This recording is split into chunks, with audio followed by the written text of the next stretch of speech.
इतिहास अनेकांच्या अभ्यासाचा विषय आहे, इतिहास अनेकांच्या व्यासंगाचा विषय आहे, इतिहास अनेकांच्या संशोधनाचा विषय आहे, इतिहास अनेकांच्या अभिमानाचा विषय आहे, इतिहास अनेकांच्या स्वाभिमानाचा विषय आहे, इतिहास अनेकांच्या चेतनेचा प्रेरणेचा विषय आहे, इतिहास अनेकांच्या अस्मितेचा विषय आहे। इतिहास काही करू पाहण्याचा, करून दाखवण्याचा, काही घडवण्याचा, घडवू पाहण्याचा आशय आहे।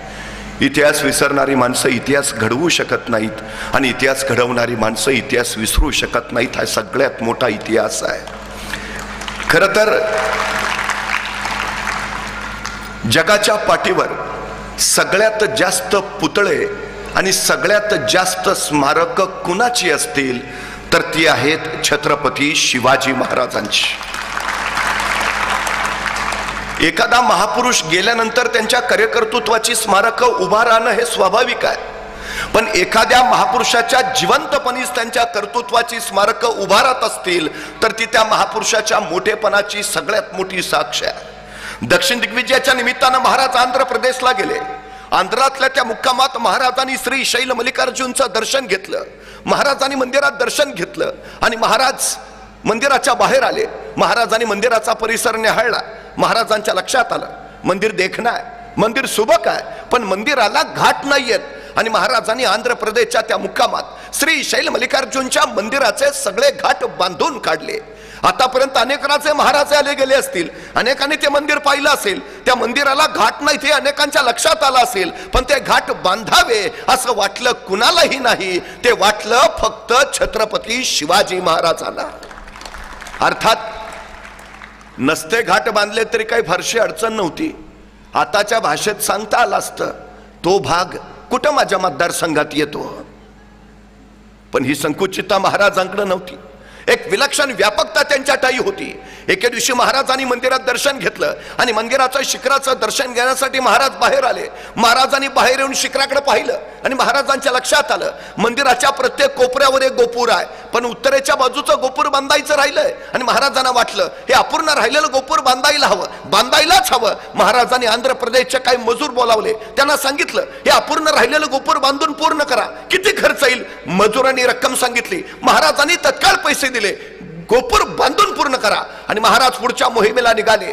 महाराजांनी दिलेल्या रकमेच्या बळावर आंध्र प्रदेश मधल्या त्या मजुरांनी श्री शैल मल्लिकार्जुनच्या मंदिराचे ते चौथं गोपूर बांधून पूर्ण केलं। गोपूर बांधून झालं, सगळे मजूर एकत्र बसले, त्यांची चर्चा चालू झाली। ऐसा राजा होणे नाही। कित्येक आले गेले, कित्येकांनी मंदिर पाहिले, कित्येकांच्या ध्यानी आले चौथे गोपूर बांधावयाचे राहिले, पण बांधावे ऐसे वाटले कोणालाही नाही। ते वाटले फक्त छत्रपती शिवाजी महाराजांना। ऐसा राजा होणे नाही। या राजांचं अस्तित्व इथं राहायला हवं, या राजांकडून आपल्याला प्रेरणा मिळायला हवी। काय करता येईल? अनेक मजूर म्हणाला आपण असं केलं तर हे जे चौथं गोपूर आपण बांधलंय त्या चौथ्या गोपुरात आपण महाराजांचीच मूर्ती बसवली तर उत्तम उत्तम। आणि आश्चर्य वाटेल, आंध्र प्रदेशच्या मजुरांनी वर्गणी काढली आणि श्री शैल मल्लिकार्जुनच्या मंदिराच्या त्या चौथ्या गोपुरात छत्रपती शिवाजी महाराजांची मूर्ती बसवली। महाराजांच्या जिवंतपणी महाराजांचं उभारलं गेलेलं हे स्मारक आहे आंध्र प्रदेशमध्ये। महाराजांनी तिथंच एक ध्यान मंदिर सुद्धा उभा केलेलं, काळाच्या ओघात त्याची पडझड झाली। आता त्याच ठिकाणी छत्रपती शिवाजी महाराजांचं स्फूर्ती मंदिर आहे। कधी गेलात आंध्रात तर जरूर बघून या। दक्षिण दिग्विजय करून महाराज परत निघाले। येता येता कर्नाटकात आले। कर्नाटकात बेलवाडी नावाचं एक ठाणं आहे। राणी मल्लम्मा तथा सावित्रीबाई देसाई नावाच्या ठाणेदारीन तिथं राज्य करत होत्या। नवरा आदिलशाहीचा सरदार मरण पावला, नवऱ्याच्या पश्चात ठाण्याचा कारभार या सावित्रीबाई पाहत होत्या। आमचा दादाजी नावाचा सरदार, त्याला असं वाटलं की सगळं जिंकत निघालोच आहे तर बेलवाडीचं ठाणे जिंकावं, कुणी सावित्रीबाई म्हणून आहेत सहज पराभूत करता येतील। त्यांनी मोजकं सैन्य घेतलं, त्या बेलवाडीच्या ठाण्यावर हल्ला चढवला, पण बाई मोठ्या चिवट्याने जिद्दीच्या, त्यांनी दादाजींचा सपशेल पराभव केला। सावित्रीबाईने आपला पराभव केलाय हे जर महाराजांना कळलं तर दादाजींनी पुन्हा प्रचंड फौज उभा केली, पुन्हा बेलवाडीच्या ठाण्यावर हल्ला चढवला। यावेळी मात्र सावित्रीबाई देसाईंचा पराभव झाला। विजयाच्या उन्मादात दादाजींनी सावित्रीबाईंना कैद केलं। महाराजांच्या सामने चला आणि कैद झालेल्या सावित्रीबाई निघाल्या, अचानक थबकल्या, गर्दीशी वळाल्या। स्वतःचं तानं बाळ त्याने आपल्या सोबत घेतलं आणि म्हणाल्या आता चला तानबाळ घेतलेल्या सावित्रीबाई कैदी म्हणून महाराजांच्या समोर उभा राहिल्या. त्यांना माहिती आहे आपण पराभूत आहोत, आपण कैदी आहोत. हे राजे आता आपल्याला शिक्षा सुनावणार, सजा फरमावणार. पण महाराजांनी काही शिक्षा सुनावण्या अगोदरच सावित्रीबाई सरकन पुढे झाल्या आणि स्वतःच्या हातातलं तानबाळ त्यांनी महाराजांच्या मांडीवर ठेवलं आणि त्या महाराजांना म्हणाल्या, मी तुमची दोषी आहे, मी तुमची कैदी आहे, काही शिक्षा द्यायची असेल तर ती मला द्या, पण या सगळ्या प्रकारात माझ्या या तान्या बाळाचा काही दोष नाही, त्याला तो शिश नको. आपल्या मांडीवरच्या त्या तान्या बाळाकडे बघत महाराजांनी स्मित केलं. चिटणीसाला इशारत झाली. चिटणीस दुधाची वाटी घेऊन आला. आपल्या मांडीवरच्या त्या तान्या बाळाला महाराजांनी चमच्यानी दूध पाजलं आणि दूध पाजून झाल्यावर त्या तान्या बाळाकडे बघत महाराज सावित्रीबाईंना म्हणाले, हा आमच्या मांडीवर जो आहे ना तो आमचा भाचा आहे, हा आमचा भाचा आहे. म्हणजे तुम्ही आमच्या बहीण झाला. मग कुठला भाऊ बहिणीचा राज्य बळकावतो, कुठला भाऊ बहिणीला सजा फरमावतो? दादाजी यांचं राज्य यांना परत द्याच, पण आमच्या बहीण म्हणून आमच्याकडून चोळी बांगडीसाठी त्यांना नवराज्य जोडून द्या आणि आमच्या मांडीवरचा आमचा भाचा त्याच्या दूध भाताची व्यवस्था करा. त्या सावित्रीबाईंना काही कळेना. कैसा राजा ऐसा राजा होणे नाही. मला शिक्षा करणं राहिलं बाजूला, माझं राज्य ताब्यात घेणं राहिलं बाजूला. हा राजा माझं राज्य तर मला परत देतोच, पण मला आपली बहीण मानतो, चोळी बांगडीसाठी नवराज्य जोडून देतो. धन्य धन्य ऐसा राजा होणे नाही.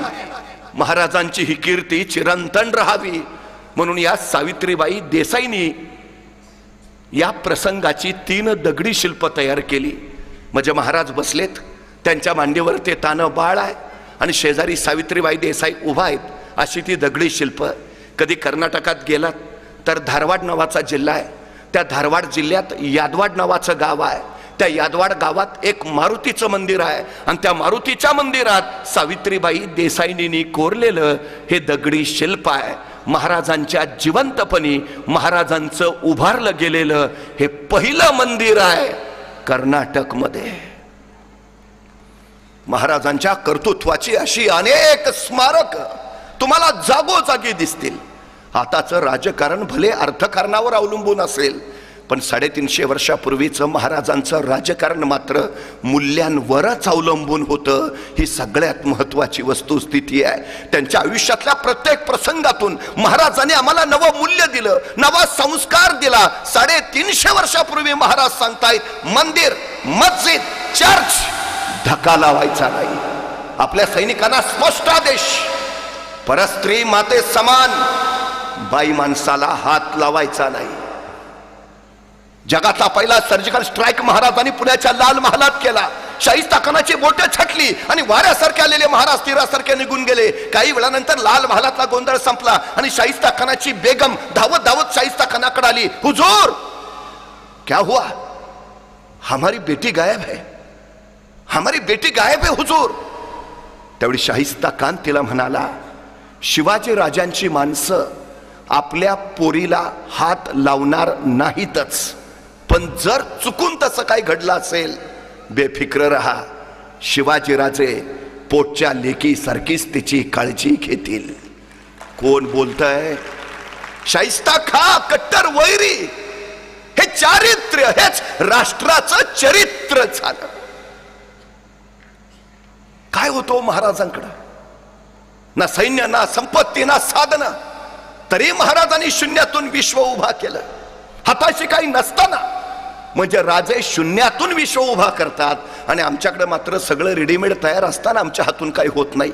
नाहीतर एखाद्याला ढाल द्यावी, तलवार द्यावी, एवढंच काही त्याला घोड्यावर नेऊन बसवावा, त्याच्या पुढे जाऊन त्याला रणांगणात नेऊन सोडावा आणि मग म्हणावं, लेका आता तरी लढ. तरी पट्ट्या निवांतच. अरे लडकी, तुमचा लढू कसा? एक हातात ढाल आहे, दुसऱ्या हातात तलवार आहे, दोन्ही हात एंगेज आहेत, लढणार कसा? अरे मग निदान पळून तरी जा. पळू तरी कसा? घोड्यावर बसलो दिसत नाही का? झोप अजूनही अडचण आहे हो आमची. मुंगी बघितली? मुंगी मुंगी मुंगी केवढीशी, तिचं डोकं केवढंस, डोक्यातला मेंदू केवढासा, तरी पण त्या मुंगीला बरोबर कळतं कुठल्या गावातल्या, कितव्या आळीतल्या, कितव्या घरातल्या, कितव्या खोलीतल्या, कितव्या कपाटावरच्या, कितव्या फळीवर किती नंबरचा साखरेचा डबा आहे. सांगावं लागत नाही, रस्ता दाखवावं लागत नाही. कणभर मुंगी मनभर साखर फस्त करते. एवढीशी मुंगी आपल्या ध्येयाच्या दिशेने निघालेली आहे. तिला अडवायचं आहे, अडथळा निर्माण करायचा आहे. वाटेत काठी ठेवा, वाटेत अडचण आली, अडथळा आला, मुंगी वाट बदलत नाही, माघारी तर अजिबात फिरत नाही. एखादा दगड ठेवा, दगड ठेवलाय म्हणून मुंगी वाट बदलत नाही, माघारी तर अजिबात फिरत नाही. सरळ दगडावर उभा राहते, स्वतःची उंची वाढवून घेते आणि पुढे निघून जाते. जाऊच द्यायचं नाही. तिच्या वाटेत पाणी होता, मुंगी वाट बदलत नाही, माघारी तर अजिबात फिरत नाही, पाण्याला वळसा घालते आणि पुढे निघून जाते. एवढीशी मुंगी सांगते माघार घ्यायची नाही. यश त्याला मिळतं जो माघार घेत नाही. 350 वर्षापूर्वी महाराजांनी काय केलं? हाताशी काही नाही तरी ध्येय गाठायचंय, माघार घ्यायची नाही, अजिबात नाही. 13, 14, 15, 16 वर्षाची पोरं महाराज गोळा करायचे, दूरवर एखाद्या जंगलात जायचे, जंगलातल्या दाट झाडीत या पोरांना तलवारबाजीचं युद्धाचं शिक्षण प्रशिक्षण द्यायचे. पण कुणाला नकळत, कुणाला कळणार नाही अशा बेतानं, आणि आपलं जंगलात आत काय चाललंय ते बाहेर कुणाला कळू नये म्हणून शिवबा राजांनी जंगलाच्या बाहेरच्या झाडावर एक पोऱ्या उभा केलेला असायचा. त्याला सांगितलेलं असायचं, कुणी अनोळखी माणूस येताना दिसला की तू नुसता खुनेचा आवाज कर. तुझा खुनेचा आवाज ऐकला की आम्ही तलवारी समशेर लपवून ठेवतो आणि विटीदांडूचा खेळ चालू करतो, म्हणजे कुणाला कळणार नाही आपला आत काय चाललंय ते. त्या दिवशी शिवबा राजांचा खेळ रंगात आला होता. आपल्या सोबत त्यांना तलवारबाजीचं युद्धाचं शिक्षण प्रशिक्षण दिलं जात होतं. त्याच वेळी जंगलाच्या बाहेरच्या झाडावर एक खुन्याचं पोरग टेहळणी करत बसलं होतं. त्याच वेळी त्याला दिसलं एक 15-16 वर्षाचं रांगडं पोरग येताना. तसं खुन्याचं पोर थरारलं, नीट निरकून बघितलं, येणार पोर अनोळखी वाटलं. तसं बसल्या जागेवरून त्याने हुबेहूब मोराचा आवाज काढला. मोराचा आवाज म्हणजे खून शिवबा राजांना कळवायची, कुणी अनोळखी येत आहे. शिवबा राजांनी मोराचा आवाज ऐकला, आपल्या सोबत त्यांना सांगितलं तलवारी समशेर लपवून ठेवा, विटीदंडूचा खेळ चालू करा, कुणी अनोळखी येत आहे. पोरांनी तलवारी लपवल्या, विटीदंडूचा खेळ चालू झाला. तोपर्यंत जंगलाच्या बाहेरच्या झाडावरचं ते खुनेचं पोरग टप्प दिशी खाली पडलं होतं. 15-16 वर्षाच्या त्या रांगड्या पोरापुढे उभा राहिलं होतं आणि त्याला दमात घेऊन विचारत होतं, कोण र तू? आणि ते 15-16 वर्षाचं रांगडं पोरग सांगत होतं, रामोशाचा बहिर्जी जी. काय काम काढलं सर? काही नाही जी, राजांना भेटायचं होतं. का र? बोलू की राजांना मग सांगतो. ते खुन्याचं पोर म्हणलं तू थांब हतच, मी राजासनी सांगाव देऊन येतो. खुन्याचं पोर गात गेलं, राजांना सांगू लागलं, राज कुणी रामोशाचा बहिर्जी आलाय जी. राजा म्हणले दे पाठवणार. बहिर्जी आत आला, राजांपुढे उभा राहिला. राजाने विचारलं काय काम काढलंस रे? तसा बहिर्जी म्हणाला, राज आम्हाला बी तुमच्या खेळात घ्या की सामील करून. राजाने विचारलं काय येतं तुला? सगळं येतं जी, कसला बी आवाज काढतो, कुणाची बी नक्कल करतो. राजा वेषांतर तर असा करतो की तुम्ही बी ओळखायचा नाही. राजांना पटलं, वाटलं माणूस कामाचा. असं असं मग चल या आत्तापासूनच आमच्या खेळात ये. तसा बहिर्जी घुटमळला, म्हटला राजा उद्यापासून येतो की जी. का र? नाही, बापाला सांगावा दिला असता राजा, बापाला सांगून उद्यापासून येतो की जी. राजा म्हणले ठीक आहे ये उद्यापासून. बहिर्जी जायला वळाला, 5-6 पावलं गेला. अचानक काय वाटलं कुणास ठाऊक, बहिर्जी पुन्हा माघार आला. राजांना म्हणाला, राजा एक सांगू का जी? राजा म्हणले बोल. नाही, कुणी अनोळखी माणूस आला तर तुम्हाला कळावं म्हणून तुम्ही झाडावर जो पोऱ्या उभा केलाय त्याला सांगा ह्या दिवसात मोर वरडत नाही. ती नाही, कुणी जाणता माणूस यायचा मोराचा आवाज ऐकायचा. तो विचार करायचा या दिवसात जर मोर ओरडतच नाही तर आवाज आला कुठनं? आयतं गवसून जाल राज. महाराजांनी माणसं गोळा केली, ती अशी रावणावातली, डोंगर दऱ्यातली, गिरीकंदरातली. हाच बहिर्जी नाईक पुढं महाराजांचा गुप्तहेर प्रमुख झाला. जगाच्या पाठीवर अमेरिकन गुप्तचर यंत्रणा, रॉ, इस्रायलची मोसाद या सर्वोत्तम गुप्तहेर यंत्रणा मानल्या जातात. पैकी इस्रायलची मोसाद सांगते आम्ही बहिर्जी नाईकांना आणि महाराजांच्या गुप्तहेर खात्याला आमचे आदर्श मानतो. बंगालची फाळणी झाली आणि बंगाल संतापून उठला. वंगभंग चळवळ सुरू झाली आणि बंगाल मधल्या त्या वंगभंग चळवळीला गती मिळावी म्हणून रवींद्रनाथ टागोरांनी प्रेरणा गीत लिहिलं. कुणावर? छत्रपती शिवाजी महाराजांवर. बंगालमध्ये जयस्तो शिवराय.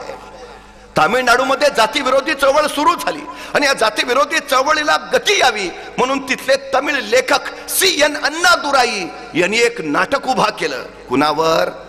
छत्रपती शिवाजी महाराजांवर. शिवाजी काव्यम.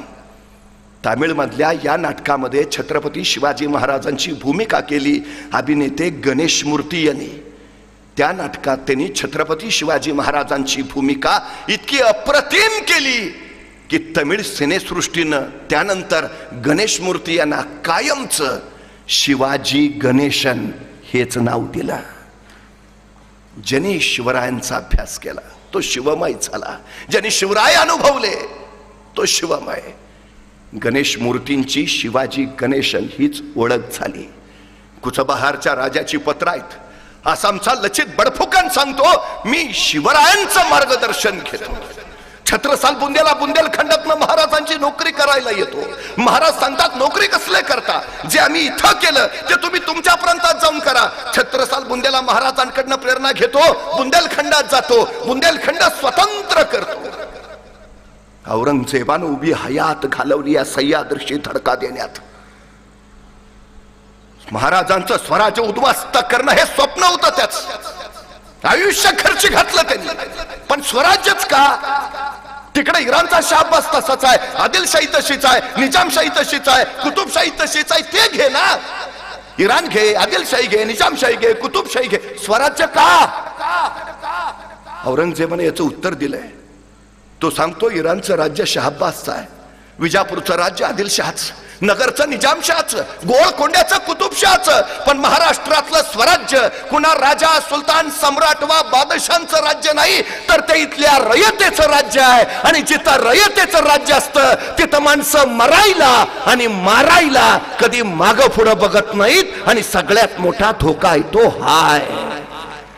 हा स्वराज्याचा प्रयोग जर सगळीकडे पसरला तर दिल्लीचं तख्तही बचावणार नाही. महाराजांनी काय निर्माण करून ठेवलं इथं? या रयतेच्या राज्याचं प्रतिष्ठान निर्माण करायला हवं. कदाचित भविष्यात आपण असू, कदाचित नसू, पण हे राज्य टिकलं पाहिजे. या मातीत उगवलेल्यांनी या राज्यासाठी लढलं पाहिजे. त्यासाठी त्यांना काहीतरी प्रेरणा म्हणून दिलं पाहिजे.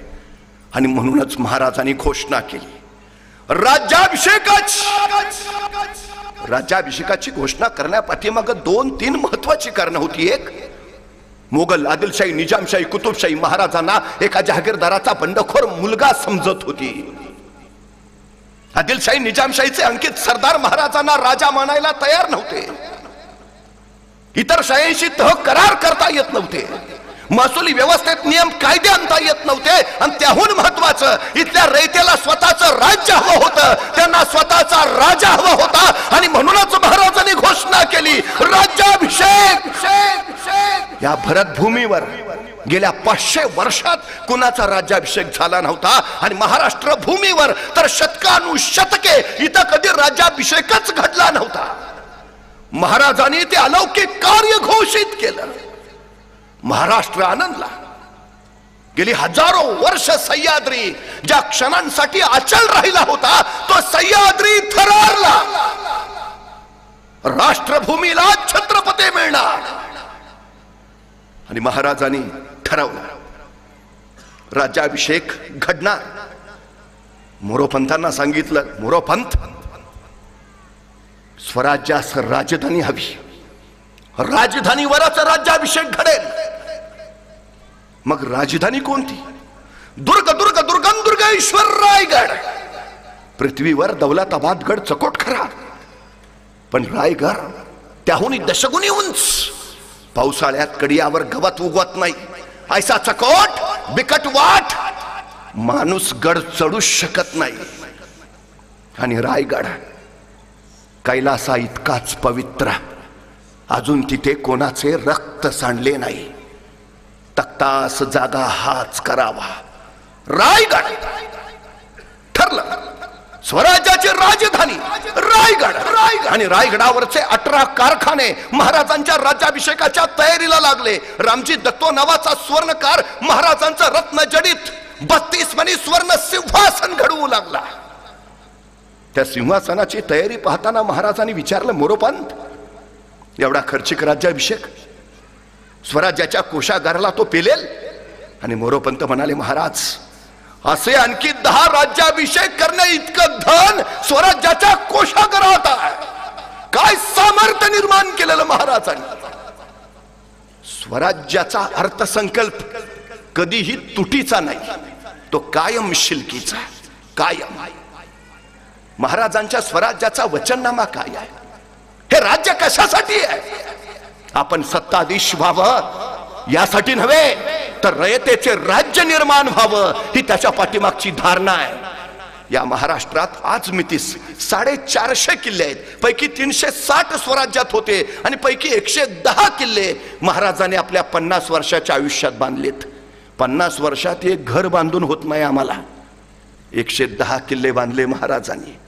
स्वराज्य बळकट करणं हा हेतू होताच, पण त्याहीपेक्षा महत्वाचा हेतू होता या मातीत उगवलेल्या प्रत्येकाच्या हाताला काम मिळालं पाहिजे. सुतार, लोहार, चांभार, न्हावी, जोशी, गुरव, वाणी, मुलानी, साळी, माळी, धनगर, कोळी, आगरी, भाणारती, मराठे, ब्राह्मण, साऱ्यांना काम मिळालं पाहिजे, खिशात दाम आलं पाहिजे, स्वराज्याची अर्थव्यवस्था गतिमान झाली पाहिजे.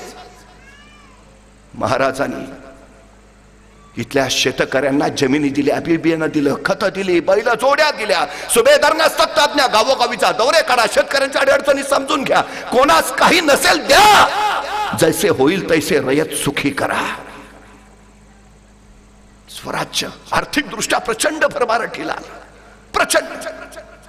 अहो त्या काळात दुष्काळ इतका भयान पडला होता, इतका भयान की जगण्यासाठी माणसाची नजर मेल्या जनावराच्या प्रेतावर पडू लागली आणि भुके पोटी बापाची नजर पोराच्या मांसावर जाऊ लागली.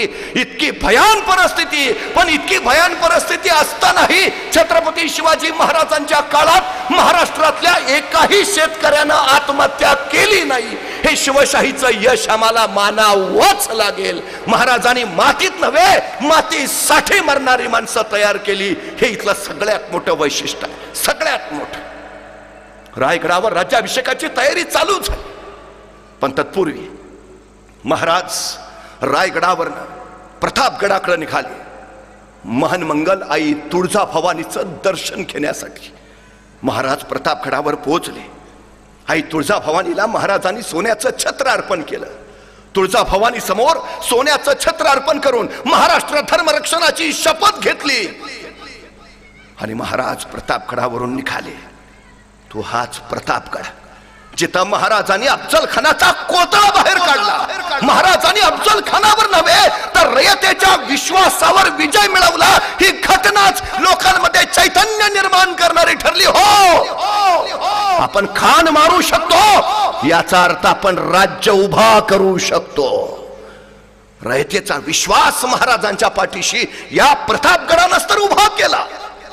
महाराज प्रतापगडावरनं रायगडावर आले. रायगडावर निमंत्रित पाहुण्यांची कोण रेलचैल. देशोदेशीचे सगळे पाहुणे रायगडावर दाखल झाले होते. इंग्रजी सत्तेचा प्रतिनिधी हेनरी ऑक्झेंडन, फ्रेंच, गोवेकर, पोर्तुगीज, विजापूरकर, भागानगरकर, सारे आणि महाराजांच्या जिवलक सोबत्यांची तर कोण धांदल उडाली होती. अनेकांनी पाहिलेलं स्वप्न आज प्रत्यक्षात अवतरणार होत. रयतेचं राज्य निर्माण होणार होत. रयतेच बघा ना, महाराजांनी राज्य निर्माण केलं, पण या राज्याचं नाव शिवराज्य नाही ठेवलं असतं तरी आपल्याला अभिमानच वाटला असता. पण राज्याचं नाव ठेवलं स्वराज्य. स्व म्हणजे माझं. या मातीत उगवलेल्या कुणीही या राज्याच्या नावाचा उच्चार करावा. स्वराज्य, माझं राज्य. अरे मग माझं आहे ना, मलाच लढलं पाहिजे, मलाच झगडलं पाहिजे, मलाच झुंजलं पाहिजे, मलाच मेलं पाहिजे. ही उर्मितल्या प्रत्येकात उचली भरली फुलली आणि मग इथली माणसं मातीसाठी लढायला तयार झाली. मला एका प्रश्नाचं उत्तर द्या. आपल्या घरातल्या विजेच्या बल्बला आपण कधी दगड मारतो का? नाही. आणि रस्त्यावरची एकतरी ट्यूब आपण नीट ठेवतो का? का हो? घरातला बल्ब माझा असतो. एखादी गोष्ट ज्यावेळी माझी होते त्यावेळी आपण तिच्या रक्षणासाठी उभा राहतो. महाराजांनी ते केलं. हे राज्य इथल्या प्रत्येकाचं केलं आणि प्रत्येक जण या राज्याच्या रक्षणासाठी उभा राहिला. माझं, मलाच लढलं पाहिजे, मलाच झगडलं पाहिजे. शिवचरित्र ही जगण्याची स्पर्धा नाही, ही मरण्याची स्पर्धा आहे.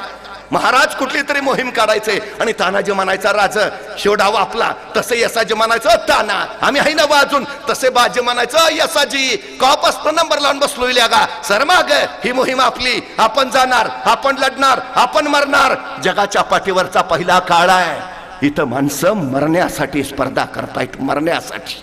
अनेक राजांनी जलदुर्ग उभारले, अनेक राजांनी भूदुर्ग उभारले, अनेक राजांनी गिरिदुर्ग उभारले, पण माझ्या राजांनी नरदुर्ग तयार केले.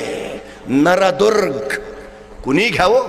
तानाजी, बाजी, येसाजी, कोंडाजी, कडतोजी प्रत्येकाचं आयुष्य सांगेल कसं जगावं, कसं मरावं.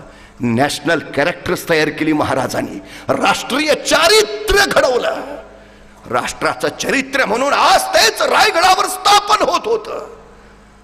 महाराजांच्या जिवलगांची कोण धांदल? सरसेनापती हंबीरराव मोहिते, फिरंगोजी, आनंदराव, नागोजी जेधे, हिरोजी फर्जन, मदारी मेहतर, मोरपंत, प्रल्हाद पंत, सगळ्यांची नुसती धांदल धांदल धांदल. पण त्याच वेळी अचानक कुणाला तरी आठवण यायची आणि आपल्या सोबत याला तो सांगायचा, आज स्वराज्यासाठी ज्यांनी पहिलं समर्पण दिलं ते बाजी पासलकर असायला हवे होते.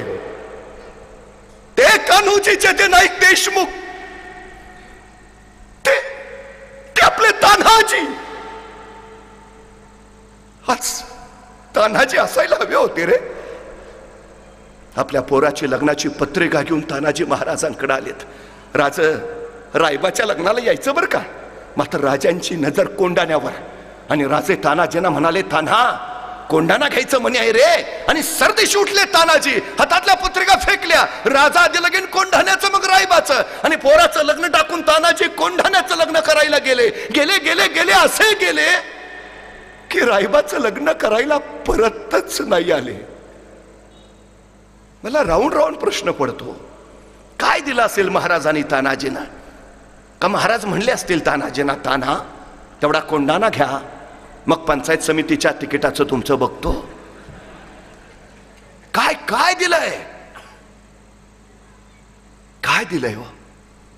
पन्हाळ्याच्या वेड्यात महाराज अडकलेत. शक्तीपेक्षा युक्तीचा वापर करावा लागेल महाराजांना उमगलं.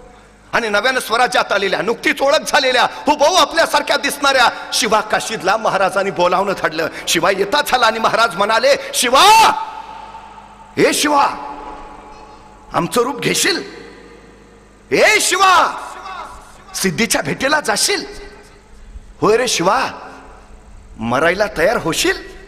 शिवा म्हटलं होतो. झाला, गेला, स्वराज्यासाठी समर्पित झाला. 6 महिन्याची ओळख आहे हो शिवा काशीद आणि महाराजांची, 6 महिन्याची. या 6 महिन्याच्या भेटीत महाराजांनी त्या शिवा काशीद चौरात काय पेरलं असेल की शिवा काशीद मरायला तयार झाले. काय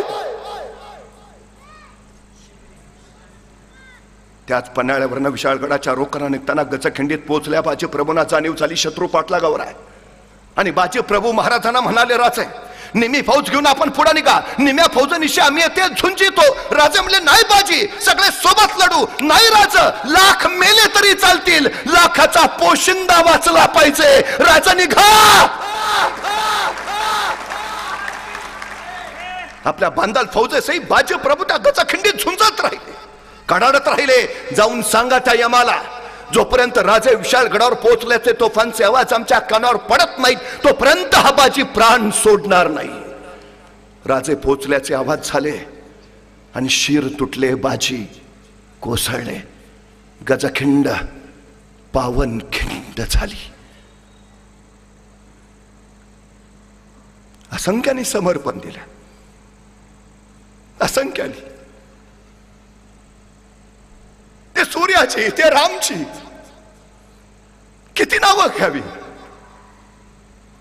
त्या संख्यांच्या समर्पणातून निर्माण झालेलं हे महानमंगल फळ शिवराज्याभिषेक, हे रयतेचं राज्य निर्माण केलं होतं महाराजांनी. खरं तर गजखिंडीमध्ये बाजी प्रभू, फुलाची प्रभू, बांधाल फौज मारली गेली. महाराज त्यांच्या घरी त्यांच्या कुटुंबियांच्या सांत्वनाला गेले. बांदलांच्या, बाजी प्रभू, फुलाजी प्रभूंच्या. बाजी प्रभू, फुलाजी प्रभू यांना एकूण 8 मुलं. महाराजांनी त्यांच्या कुटुंबियांचं सांत्वन केलंच, पण बाजी प्रभू, फुलाजी प्रभूंच्या 8ही मुलांना स्वराज्याच्या सेवेत दाखल करून घेतलं. अनुकंपा तत्वावर नोकरी ही योजना शिवाजी महाराजांची. आता जी मुलं वयात आली त्यांना स्वराज्याच्या सेवेत घेतलं, पण काही सैनिक असे असतील की जे युद्धावर गेले, मारले गेले, पण त्यांच्या पश्चात त्यांची मुलं जी अत्यंत छोटी आहेत, आता त्यांचं काय? आपल्या सैनिकांच्या लहान मुलांसाठी महाराजांनी रायगडावर बाल परवेशी गृह उभारलंय. स्वराज्यासाठी समर्पित झालेल्या सैनिकांच्या मुलांच्या संगोपनाची, संवर्धनाची, शिक्षणाची, प्रशिक्षणाची सगळी व्यवस्था स्वराज्यातून होत असे. आणि ती मुलं योग्य वयात आल्यावर त्यांना स्वराज्याच्या सेवेत घेतलं जात असे. मुलांचं झालं. काय काय सैनिक असे असतील, नुकतंच लग्न झालंय, अजून मुलबाळ नाही, आता तो युद्धावर गेला, मारला गेला, आता घरी फक्त विधवा पत्नी. आता त्याच्या पश्चात त्याच्या पत्नीचं काय?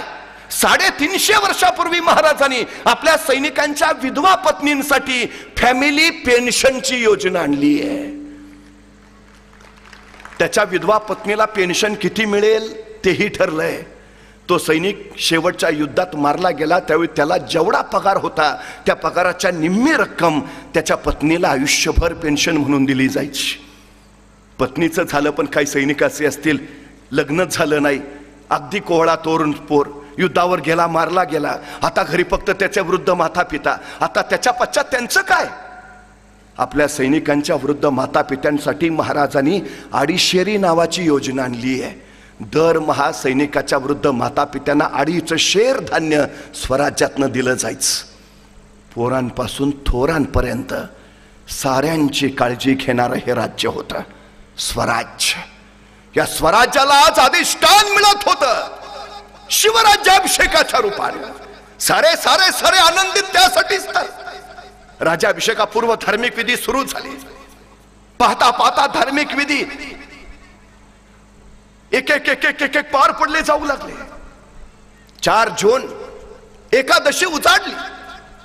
महाराजांची रायगडावर सुवर्ण तुला झाली. सुवर्ण तुले पाठोपाठ इतर अनेक वस्तू गोष्टींनी महाराजांच्या तुला करण्यात आल्या. चांदी, तांबे, जस्त, कथी, लोखंड, मीठ, जायफळ, जायपत्री, मसाले, लोणी, दूध, फळ या सगळ्या वस्तूंनी महाराजांची तुला करण्यात आली. तुलेत वापरणारे हे सगळे वस्तू गोष्टी दानधर्म म्हणून वाटण्यात आल्या. हे सार मासाहेब जिजाऊ अभिमानी नजरेनं पाहत होत्या.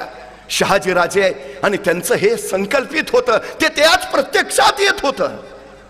याची देही याची डोळा पाहिलेलं स्वप्न प्रत्यक्षात उतरताना मासाहेब जिजाऊ पाहत होत्या. आणि त्याच वेळी मासाहेबांना आठवले 12 वर्षाचे शिवबाराजे, 12 वर्षाचे शहाजी राजे आणि मासाहेब जिजाऊ यांनी निर्णय घेतला.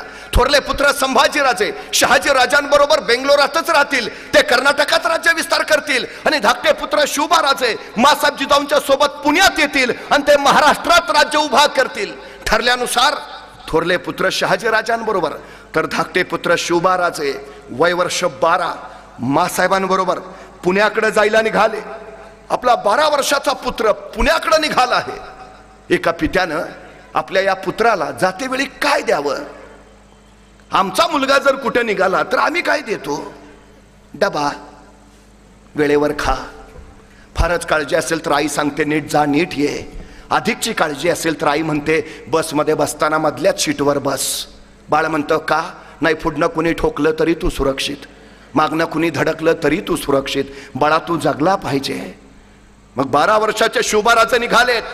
एका पित्यानं जाताना काय द्यावं?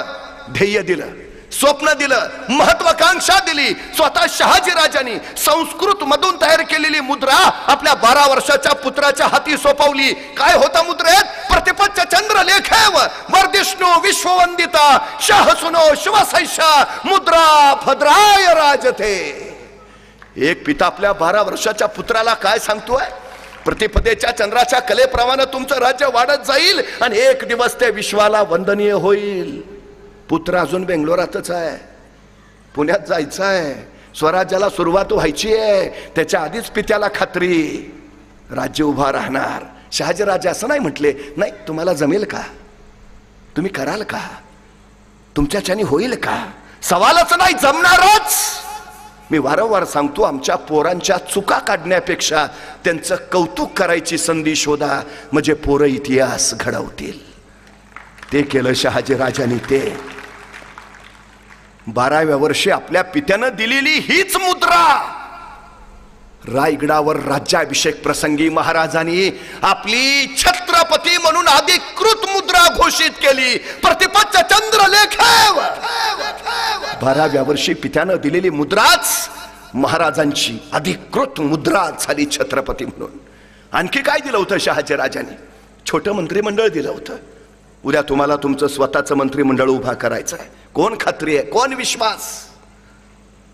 त्याच छोट्या मंत्रिमंडळाचं रूपांतर राज्याभिषेकाच्या वेळी महाराजांनी अष्टप्रधान मंडळात केलं. अष्टप्रधान. न्यायमूर्ती मगो रानडे असं म्हणतात की ब्रिटिशकालीन गव्हर्नर जनरलच्या कार्यकारी परिषदेची सारखी ही व्यवस्था आहे. तर डॉक्टर बाळकृष्णन असं म्हणतात अध्यक्षीय लोकशाही सारखी ही रचना आहे. अष्टप्रधान. या अष्टप्रधानांमध्ये लष्कराचा एकच माणूस आहे, सरसेनापती हंबीरराव मोहिते. उरलेले 7 सगळे मुलकी प्रशासनातले आहेत, महसुली प्रशासनातले आहेत. जिथं हुकुमशाही असते तिथं प्रशासन लष्कराकडे असतं, जिथं लोकशाही असते तिथं प्रशासन मुलकी अधिकाऱ्यांच्या हाती असतं. महाराजांनी राज्याभिषेकानं महाराष्ट्र हे पहिलं लोकशाही राष्ट्र म्हणून घोषित केलं. नुसतं स्वराज्य नव्हे, निर्माण केलेलं स्वराज्य सुराज्य असलं पाहिजे त्या पद्धतीनं अष्टप्रधानांची रचना निर्माण केली. स्वराज्य म्हणजे माझं राज्य, सुराज्य लोककल्याणकारी राज्य. हे लोककल्याणकारी राज्य होतं. आणखी काय दिलं होतं शहाजीराजांनी? आपल्या 12 वर्षाच्या पुत्राला जातेवेळी शहाजीराजांनी भगवा ध्वज दिला आणि सांगितलं उद्याच्या उभा राहणाऱ्या तुमच्या स्वराज्याचा हा भगवा दौलत ध्वज असू द्या.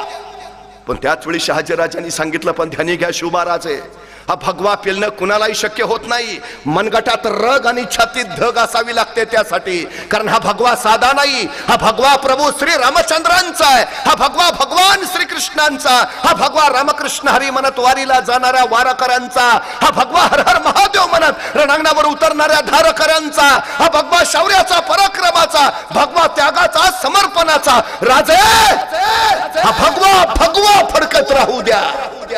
12व्या वर्षी आपल्या पित्यानं दिलेला तोच भगवा राज्याभिषेकाच्या वेळी महाराजांनी स्वराज्याचा राष्ट्रीय ध्वज म्हणून घोषित केला. तोच रेशमी जरी काटलेला भगवा रायगडाच्या माथ्यावरून आल्या आल्या साऱ्यांचं स्वागत करत होता, सांगत होता राष्ट्रभूमीला छत्रपती मिळणार, राजे छत्रपती होणार. त्या भगव्याचा आनंद कोण वर्णावा? 5 जून द्वादशी उजाडली, रायगड गुड्यानी बहरला, फुलांनी सजला, तोरण बांधली गेली. राजे आतापर्यंत लोकमानसाच्या हृदय सिंहासनावर आरूढ झाले होते. आता या राज्याभिषेकाने ते स्वर्ण सिंहासनावर अधिष्ठित होणार होते. सारे सारे आतुरले होते. सायंकाळ झाली, रात्र चढू लागली. ज्येष्ठ शुद्ध त्रयोदश, मराठी माणसाचं स्वप्न प्रत्यक्षात आणणारा दिवस, मराठी अस्मिता बहाल करणारा दिवस. 6 जून 1674 सूर्योदयाला 3 घटिका कमी असताना महाराजांच्या राज्याभिषेकाचा मुहूर्त होता. सज्जता सुरू झाली, अभिषेकाची तयारी झाली. महाराज मंडप वेदीवर आले, आसंदीवर आरोहण करते झाले. पाठोपाठ महाराणी सोयराबाई, युवराज संभाजीराजे स्थानापन्न झाले. अष्टप्रधान मंडळाने आपापल्या जागा घेतल्या. पूर्वेला तुपाचा सुवर्ण कलश घेऊन मोरपंत उभा राहिले, तर दक्षिणेला दुधाचा कलश सावरून हंबीरराव मोहिते उभा राहिले. अष्टदिशांना अष्टप्रधान उभा राहिले. महाराजांच्या मस्तकी अभिषेक सुरू झाला. गंगा, यमुना, गोदावरी, कृष्णा, कावेरी, शरयू, सिंधू, सप्त सिंधूंचा अभिषेक. आणि तो अभिषेक चालू असतानाच महाराजांचं लक्ष दक्षिणेला उभा असणाऱ्या सरसेनापती हंबीररावांकडे गेलं. हंबीरराव राज्याभिषेकाच्या काही दिवस आधीच या स्वराज्याचे सरसेनापती झालेले, पण त्यापूर्वी या स्वराज्याचे सरसेनापती होते प्रतापराव गुजर. महाराजांच्या डोळ्यासमोर प्रतापराव उभा राहिले. मंत्रघोष चालू होता, मंत्रोच्चार होत होता आणि महाराजांच्या डोळ्यातून उलगडत होते ते प्रतापराव. प्रतापराव शाहिस्ता खान गेला आणि 3.5 लाखाची फौज घेऊन मिर्झा राजा जयसिंग महाराष्ट्रात आला. त्याला माहिती आहे राजांचा जीव गडात नाही, किल्ल्यात नाही, प्रांता प्रदेशात नाही. राजांचा जीव आहे तो रयतेत. आणि त्या मिर्झानं रयत छळायला सुरुवात केली. गावाच्या गावं जाळली, खुलेआम कत्तल्या रमल्या, आक्रोश, किंकाळ्या, आरोळ्या, रक्ताच्या चिलकांना, मुर्द्यांचा ढीग, प्रेतांचा काच, यात्रांचा कल्लोळ उडाला. आणि राजे व्याकुळले. राज्य कुणासाठी? रयतेसाठीच ना. मग रयतच वाचत नसेल तर राज्य वाचून काय उपयोग? आणि राजे मिर्झांकडे आले. मिर्झा, थांबवा हा रयतेचा छळ, थांबवा ही जुलमखोरी. आणि मिर्झा म्हणाले, राजे हा छळ थांबवणं तुमच्याच हाती आहे. मतलब आपण मोगलांची मनसबदारी घ्यावी, बादशाची ताबेदारी पत्करावी. आणि संतापले राजा मिर्झा, तुम्ही आमच्या सोबत स्वातंत्र्यासाठी याल असं वाटलं होतं, पण तुम्ही तर यासाठी नाही आमच्या असंख्य मावळ्यांनी समर्पण दिलं की तुमची मनसबदारी घ्यावी आम्ही. यासाठी नाही अनेकांनी रक्त सांडलं की तुमची ताबेदारी पत्करावी आम्ही. यासाठी नाही स्वराज्य उभा राहिलं की तुमची लाचारी पत्करावी आम्ही. नाही मिर्झा, हे होणे नाही. तसा मिर्झा छद्मी हसत म्हणाला, राजे रयतेची फिकीर असावी. आणि रयतेसाठी महाराजांनी मिर्झाचा तह स्वीकारला. पुरंदरासह 23 किल्ले मिर्झाला द्यावे लागले. 1646 पासून सुरू झालेला स्वराज्याचा यज्ञ 1665 पर्यंत कोण उंचीवर पोहोचला होता. कमावलेलं सारं मिर्झाला द्यावं लागलं. शंभूराजांना मोगलांचं मनसबदार करावं लागलं. हा सल महाराजांना सलत राहिला. महाराज आतल्या आत जळत राहिले. रायगडाच्या तटबंदीवर रात्रीच्या किर्र काळोखात महाराज अस्वस्थ फेऱ्या मारू लागले. आणि महाराजांची ही अस्वस्थता घोड्यांच्या पागेत काम करणाऱ्या एका शिलेदारानं टिपली. त्या शिलेदाराचं नाव कडतोजी गुजर. आपल्या राजांची अस्वस्थता त्याला सहन झाली नाही. संतापला तो, माझ्या राजांच्या जीवाला घोर लावणाऱ्याला बिनघोर झोपू नाही देणार म्या. आणि दुसऱ्या दिवशी सूर्योदयाला हा कडतोजी गुजर रायगडावरून निघाला. तो थेट मिर्झा राजाच्या छावणीकडे. मिर्झा राजाच्या छावणी बाहेर भाल्याच्या टोकावर त्याला कैद केला. मिर्झा राजांच्या सामने मिर्झा राजाने विचारलं, कोण? जी कडतोजी गुजर. कुठून आला? जी शिवाजी राजांकडनं. का? आपली चाकरी करावी म्हणतो. नामुमकिन. मराठे तुटतील, फुटतील कुठले? नामुमकिन. तसे कडतोजी म्हणाले, तसं नव्ह, पण आता तुमच्या तडाख्यातनं आमचं राजा काय वाचणार आहे ती का? त्यांच्याबरोबर मरण्यापेक्षा तुमच्याबरोबर जगलेलं नाही का चांगलं? म्हणून आलोय तुमच्याकडे, घ्या की चाकरीत. मिर्झाला पटलं. कडतोजी मिर्झाच्या चाकरीत गेला. पण कडतोजीच्या उरात डाव मात्र वेगळाच होता. दिवस उलटले आणि अखेर कडतोजींना संधी मिळाली. दस्तूरखुद्द मिर्झा राजा जयसिंहाच्या छावणीला पहारा द्यायची जबाबदारी कडतोजींवर आली. दिवस सरला. पहिला प्रहर रात्र गेला. दुसऱ्या प्रहरी पहारे बदलले आणि मिर्झा राजे जयसिंहाच्या छावणीला पहारा द्यायला कडतोजी गुजर दाखल झाले. चहूबाजूला सन्नाटा, सारे गाढ निद्रिस्त. दूरवर कुठंतरी कुत्र्याच्या केकाटण्याचा नाहीतर जागते रहोच्या पारोळीचा आवाज. बाकी सारं शांत. कडतोजींनी हलवार मिर्झा राजेच्या छावणीचा पडदा सरकवला. आत मिर्झा राजे मंचकावर गाढ निद्रिस्त. त्या मिर्झाला बघितला आणि कडतोजीच्या मुठी आवळल्या. पण स्वतःला रोखून पुन्हा मिर्झाच्या छावणी होती त्यांनी फेरी मारली. सारा आल बेल असल्याची चाहूल करून घेतली. पुन्हा त्या मिर्झाच्या छावणीच्या द्वाराजवळ आला आणि अचानक विजयासारखा सरकनात घुसला. मिर्झा राजांच्या मस्तकाजवळ जो उभा राहिला, बघितलं आणि कडाडला कडतोजी, माझ्या राजांच्या जीवाला घोर लावणाऱ्याला बिनघोर झोपू देत नाही आम्ही मराठे. कमरेचा खंजीर काढलं आणि मिर्झावर चालवणार तोच पलू त्याचा उजेड खंजीर पडला. दगा दगा दगा. पारेकरी जमा झाले. कडतोजीचं खंजीर वरच्यावर पकडला गेलं. मिर्झा राजा धडपडात जागा झाला. ही हिम्मत. या मिर्झावर वार करायची हिम्मत अजून कुणाची झाली नव्हती. तू तसाच खडलेला कडतोजी कडाडला. मिर्झा, एक वार खुला सोड, नाही तर उभा कापला तर शिवरायांचा मावळा सांगणार नाही. ह्या कडतोजीचं ते विलक्षण शौर्य, ते धाडस. मिर्झा फक्त पाहत राहिला. शमशेर लाभ हमारी. मिर्झाच्या पहारेकरांना वाटलं भूत गेली, आता गर्दनच मारणार कडतोजीची. संपला कडतोजी. बघता बघता ती राजपुती शमशेर आली. संपला कडतोजी, संपला. पण अचानक मिर्झाने पवित्रा बदलला. की राजपुती शमशेर त्यांनी कडतोजींच्या पुढे धरली. हे घ्या तुमच्या बहादुरीचं बक्षीस. या मिर्झावर वार करायची जिगर आतापर्यंत कुणी दाखवली नव्हती. तुम्ही दाखवली. तुमच्या हिमतीची कदर करतो आम्ही. घ्या. कडतोजींनी ती राजपुती शमशेर घेतली. मिर्झा म्हणाले, बिंदोक जा, माझा कुठलाही सरदार सैनिक तुम्हाला अडवणार नाही, जा. कडतोजी निघाले. 5-6 पावलं गेले. अचानक काय वाटलं कोणास? मिर्झा म्हणाले, रुक जाओ. कडतोजी थबकले, वळून पाहिलं. मिर्झा राजे कडतोजींना सांगत होते, जाऊन सांगा तुमच्या राजांना, ज्या राजांकडे तुमच्यासारखी माणसं, त्या राजांचा कुणी पराभव नाही करू शकत. हा मिर्झाही नाही. कडतोजी रायगडावर पोहोचले. महाराजांना या कडतोजीचा प्रताप कळाला आणि भर दरबारात राजे कडतोजींना म्हणाले, कडतोजी, कोण प्रताप गाजवलात तुम्ही? आजपासून तुम्ही कडतोजी नाही, आजपासून तुम्ही प्रतापराव. प्रतापराव, प्रतापराव गुजर. कडतोजी गुजरांना त्यांच्या शौर्याबद्दल महाराजांनी दिलेली ही उपाधी आहे, प्रतापराव.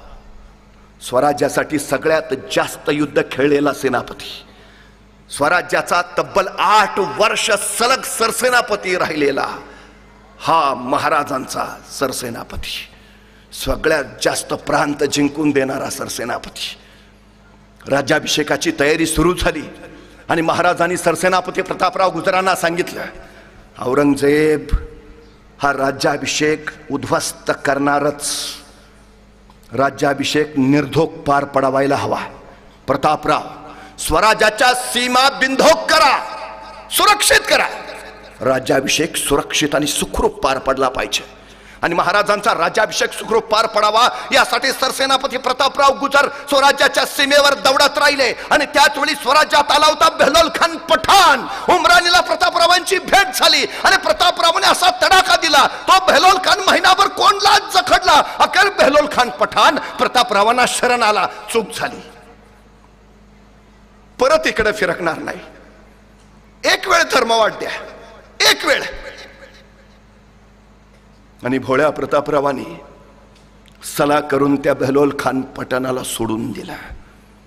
महाराजांना वार्ता कळाली. महाराज संतापले, तुम्ही तो सिपाहीगिरी केली, ही सेनापतीगिरी कसली? काय करणे सला केला? तो बेहलोल म्हणजे सापाची जात, फिरंदांश करणारच, सोडलात का? महाराजांचे शब्द प्रतापरावांच्या काळजात चिरत गेले. आणि खरं होतं महाराजांचं. आमची अडचण काय झाली आहे?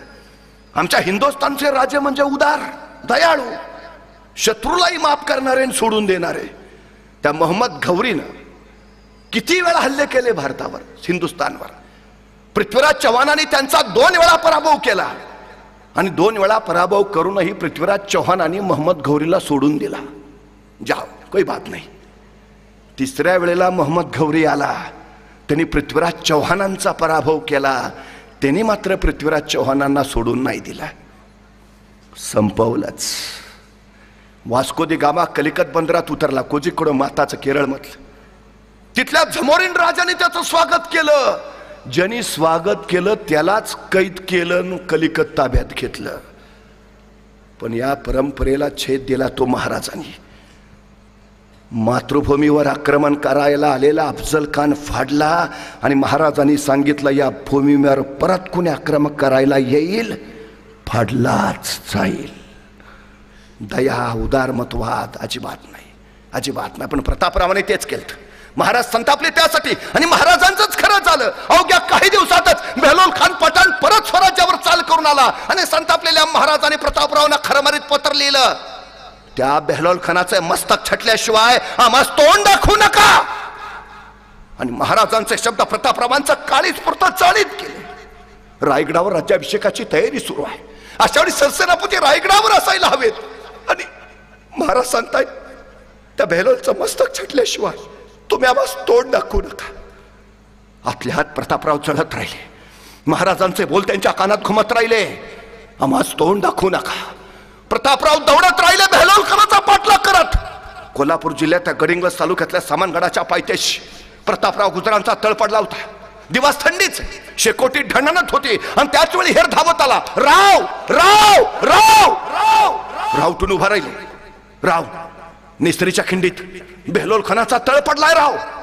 आणि प्रतापरावांची नजर त्या समोरच्या शेकोटीच्या ज्वाळेत रुतली, एक ठिणगी उडाली, प्रतापरावांच्या डोळ्यात घुसली आणि ताडकन उडाले प्रतापराव. कोण येतो सोबत? उठले विसाची बल्लाळ, उठले दीपाजी राऊतराव, उठले विठ्ठल पिलाजी अत्रे, उठले सिद्धी हिलाल, उठले कृष्णाजी भास्कर, उठले विठोजी शिंदे आणि 7वे खास आहे सरसेनापती प्रतापराव गुजर.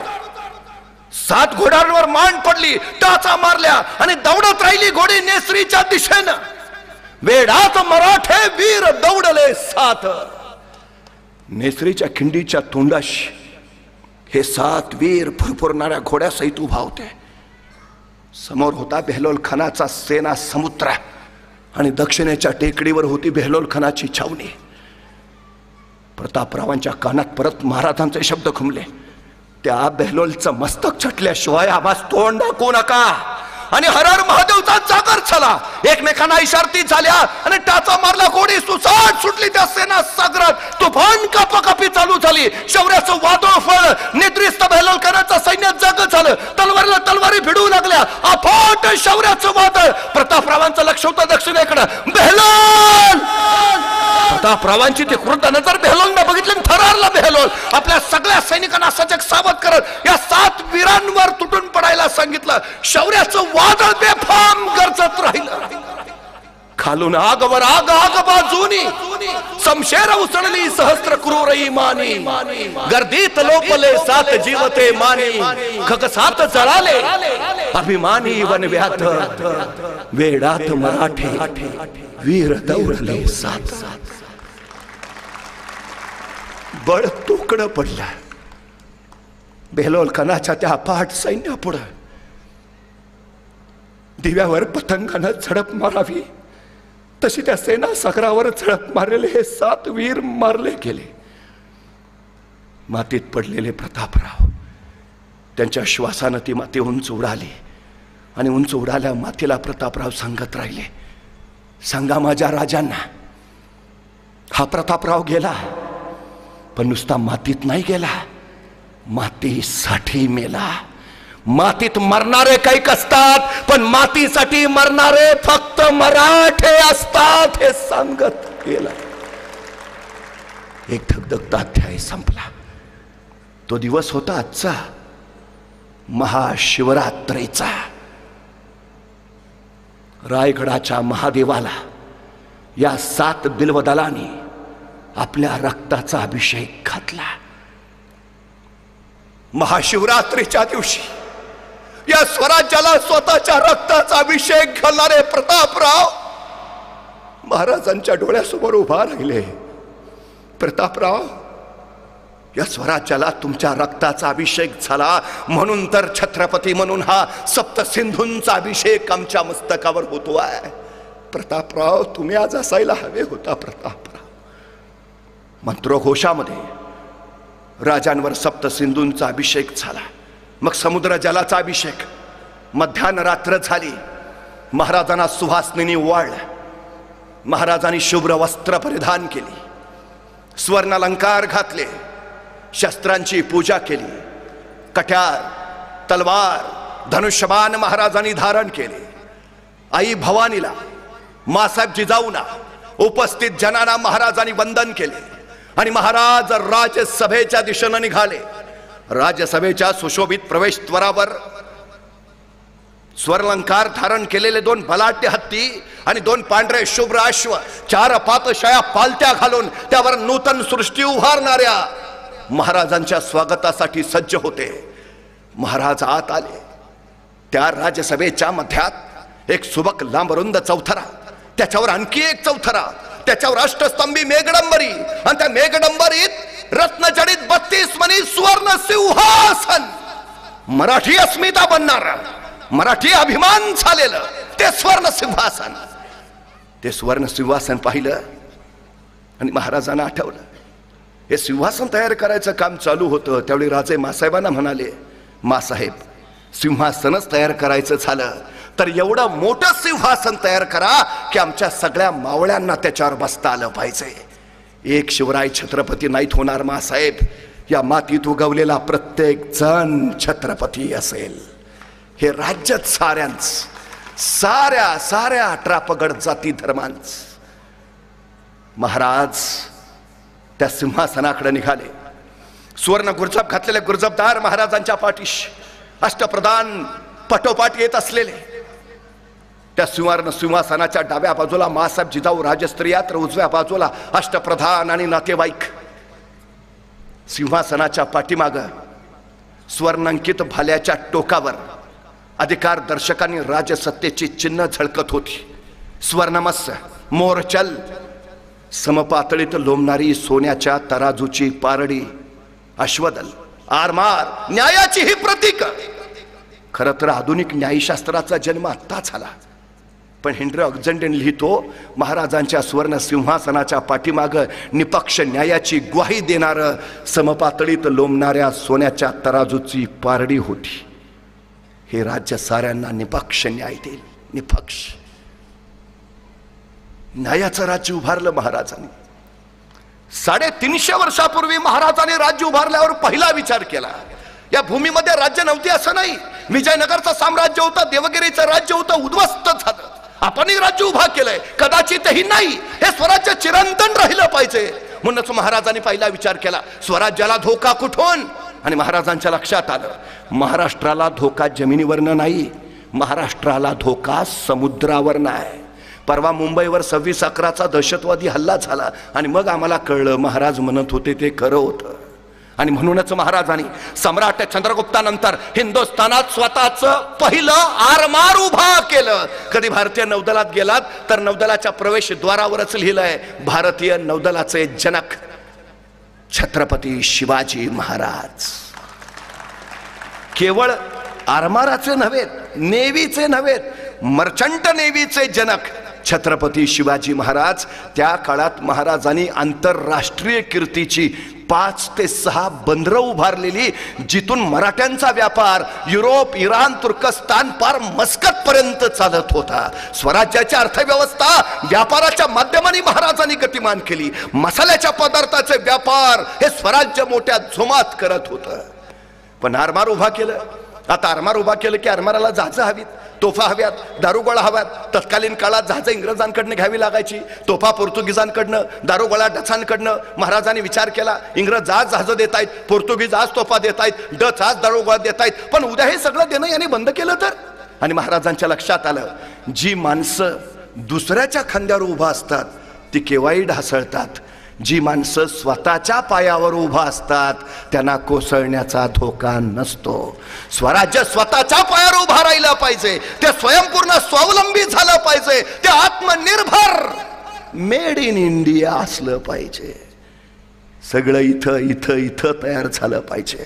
म्हणूनच महाराजांनी रत्नागिरी जिल्ह्यातल्या विजयदुर्गला जहाज बांधायचा कारखाना काढला, मुंबई जवळच्या कल्याणला आरमाराची गोदी काढली, पुण्याच्या मावळमध्ये तोफा ओतायचा कारखाना सुरू केला. उद्योगशीलता, उद्यमशीलता हे महाराजांनी महाराष्ट्राला दिलेले अलौकिक गुण आहेत. स्वराज्याच्या बनावटीची जहाजं दर्यात तरंगू लागली, पण या जहाजात एखादी अवजड तोफ ठेवली तर तोफ्याच्या ओझ्याने जहाज डचमळायचं, सबब नेम चुकायचं, तोफेचा गोळा पुढे सुटला, दाब मागं पडला की जहाज पाण्यात बुडायचं. एके दिवशी महाराजांनी विचार केला, काही केलं पाहिजे.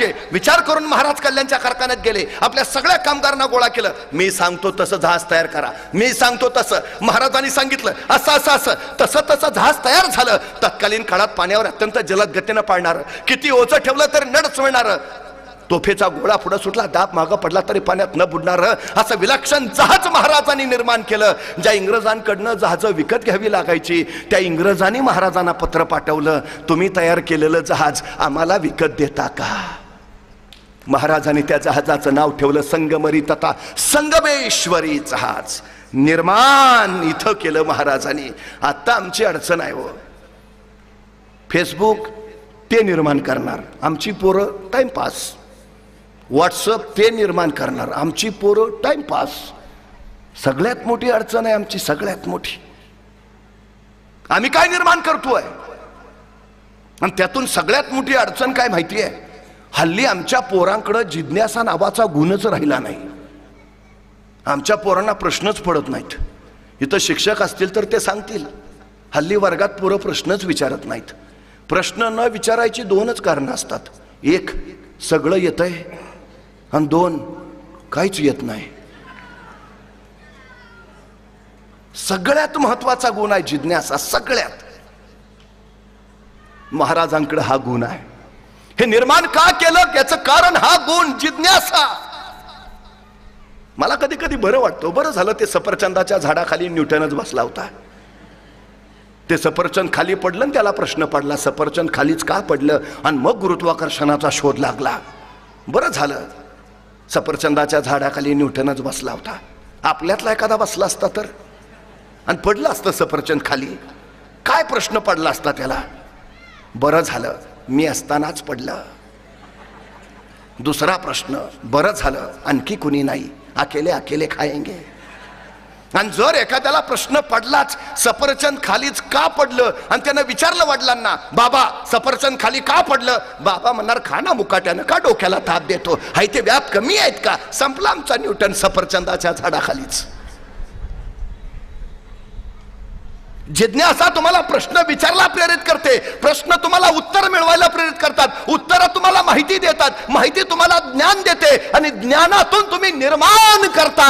हे सगळ्यात आणि सगळ्यात महत्वाचं आहे. प्रश्न पडले पाहिजेत. महाराजांकडे तो आहे. सुरतेच्या स्वारीत महाराजांनी इंग्रजांच्या वखारीवर छापा पडला. आता तिथं मिळवाव काय, सोनानं संपत्ती नाही. महाराजांची जिज्ञासून जर शोधत होती, इंग्रज सुधारलेले पुढारलेले काहीतरी वेगळं असेल, आणि महाराजांना इंग्रजांच्या वखारीत एका कोपऱ्यात कसलं तरी यंत्र सापडलं. महाराजांनी तत्काळ उचललं, आणलं सोबत. यंत्र उचलून आणलं खरं, पण यंत्र कशाचं आहे तेच कळेना. जिज्ञासा किती आहे बघा. महाराजांनी पुन्हा इंग्रजांना पत्र पाठवलं, ते परवा छापा मारलेला, आणलंय तुमचं यंत्र उचलून, पण कशाचं आहे सांगता का. नाही सांगितलं इंग्रजांनी. शोध घेतला यंत्र कशाचं कशाचं, आणि लक्षात आलंय छपाई करायचं यंत्र आहे. उत्तम ग्रंथ छापता येतील, ज्ञान प्रवाहित करता येईल, हे यंत्र चालू झालं पाहिजे. महाराजांनी पुन्हा इंग्रजांना पत्र लिहिलं, हे छपाई यंत्र चालवणारा माणूस पाठवता का. नाही पाठवला इंग्रजांनी. ते यंत्र सुरू करायचा महाराजांनी प्रयत्न केला. यंत्र रायगडावरही नेलं. रायगडावर त्याला त्यावेळी लिहिता मंडप म्हटलं जायचं, पण ते यंत्र सुरू नाही झालं. मग शेवटी ते यंत्र महाराजांनी सुरतच्या भीमजी पारेख नावाच्या माणसाला दिलं. सांगितलं यंत्र सुरू करा, आणि सुरतच्या भीमजी पारेखनं ते यंत्र सुरू केलं, आणि हिंदुस्थानातला पहिला छापखाना सुरतमध्ये चालू झाला, ज्याचं नाव होतं श्री शिवाजी छापखाना. भारतीय छपाई कलेचे जनक छत्रपती शिवाजी महाराज. हे सगळं कशासाठी आहे. एक काळ होता आपल्याला समुद्रात जायचं झालं तर पोर्तुगीजांकडनं परवाना घ्यावा लागायचा. महाराजांनी काळ असा बदलला, आता पोर्तुगीजांना समुद्रात यायचं असेल तर महाराजांचा परवाना लागायचा. ॲबे खरे नावाचा फ्रेंच प्रवासी महाराजांच्या चौलच्या कार्यालयात आला. त्याला राजापूरच्या बंदरात जायचं होतं, पण महाराजांच्या कार्यालयातनं परवाना घेतल्याशिवाय त्याला पुढे जाता येणार नव्हतं. तो चौलच्या कार्यालयात आला. आता परवाना घ्यावा, निघून जावं ना. एक विलक्षण गुण आहे त्यांच्यात, जिज्ञासा. त्यांनी परवाना घेता घेता महाराजांच्या अधिकाऱ्याला विचारलं, तुमच्या महाराजांचं सैन्य कमी, तुमच्या महाराजांचं साधनं कमी, तुमच्या महाराजांकडे संपत्ती कमी, तरी तुमचे महाराज प्रत्येक लढाईत यशस्वी होत आहेत. तुमच्या महाराजांच्या यशाचं कारण काय. आणि महाराजांचा अधिकारी सांगतोय, आमच्या महाराजांच्या यशाचं कारण एकच, अभ्यास, प्रचंड अभ्यास, विलक्षण अभ्यास. आमच्या महाराजांचा सगळ्या क्षेत्रापर्यंतचा अभ्यास आहे. धर्मशास्त्र, अर्थशास्त्र, नीतिशास्त्र, समाजशास्त्र, राज्यशास्त्र, इतिहास, तोंडपाठ आणि भूगोल जणू महाराजांच्या नजरेत साठवलाय. अभ्यास हेच आमच्या महाराजांच्या यशाचं कारण. कुठल्याही क्षेत्रात असा, त्या क्षेत्रातला सखोल अभ्यास तोच तुम्हाला यश देतो. या अभेकरनं दुसरा प्रश्न विचारला, पण तुमच्या महाराजांचं या सगळ्या पाठीमागं ध्येय काय आहे, महत्वाकांक्षा काय, स्वप्न काय. आणि महाराजांचा अधिकारी म्हणाला, आमच्या राजांचं ध्येय, आमच्या राजांचं स्वप्न, आमच्या राजांची महत्वाकांक्षा अहद तंजावर ते तहद पेशावर, सिंधू नदीपासून बंगालचा उपसागर, अखंड स्वराज्य उभं करायचं आणि स्वराज्यावर भगवा डौलाने फडकावर ठेवायचा, हे आमच्या राजांचं ध्येय आहे. काय बलाढ्य ध्येय आहे. अहद तंजावर तहद पेशावर, सिंधू नदीपासून कावेरीच्या संगमापर्यंत अखंड स्वराज्य. हा राज्याभिषेक त्या ध्येयाच्या दिशेनं पडलेलं पहिलं सामर्थ्यशाली पाऊल होतं. महाराज सिंहासनाच्या चौतऱ्यावर आले, मंत्रघोष चालू होता, मंत्रोच्चार घडत होता.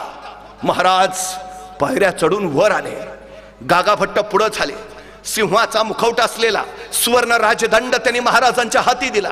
महाराजांनी त्या सुवर्ण राजदंडाला वंदन केलं.